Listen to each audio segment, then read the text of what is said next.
Hello, good evening সবাইকে। কাল এসেছি তোমার কটার সময় এসেছি না পলাশতে?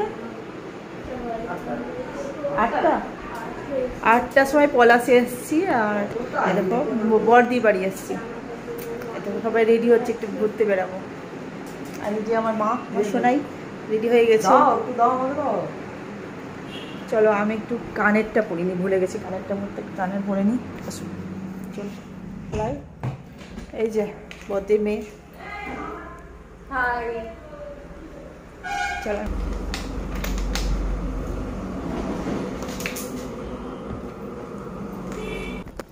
এই যে আমার পুচকু পুচকু কানের পরবো, এই দেখো আমার পুচকু। আমার পরতে খুব ভালো লাগে। চলো আমি পড়ি, একটু সাজুগুজু করি। কোথায় পড়বো, জায়গা দাও। সব দেবো।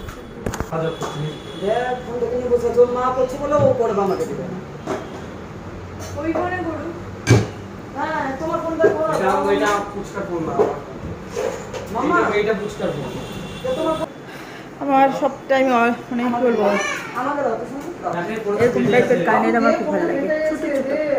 দেখো চলো আবার বেরিয়ে বাইরে গিয়ে করছি। দাও দাও বাবু।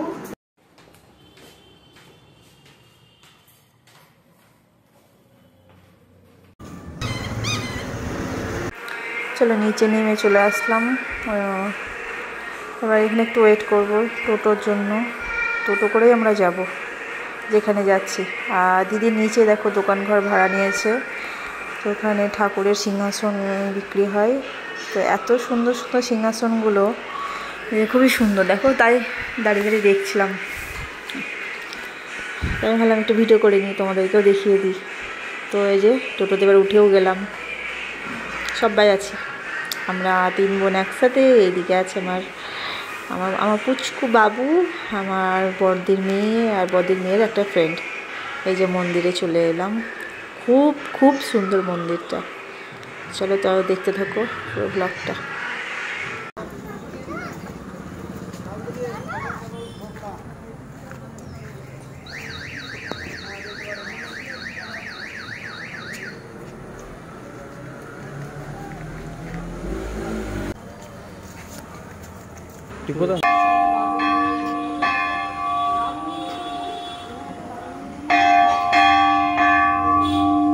এইখানটা ভোগ খাওয়াতো আমাদের, একাদশীতে, প্রতি একাদশীতেই ভোগ খাওয়ায়।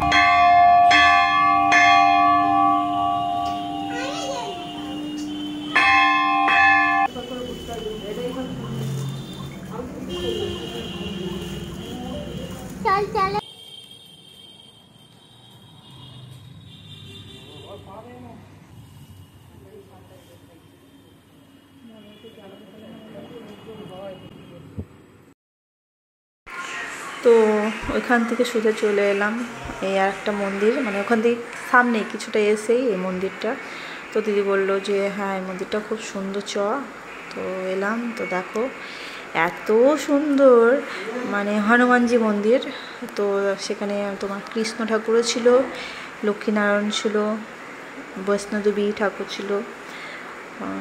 এত সুন্দর লাগছিল, মানে কি সব থেকে মেনটেন্স, আর এত সুন্দর করে সাজানো, আর সেটাকে মেনটেন করে রেখেছে, মানে কি বলবো, খুব ভালো লাগলো।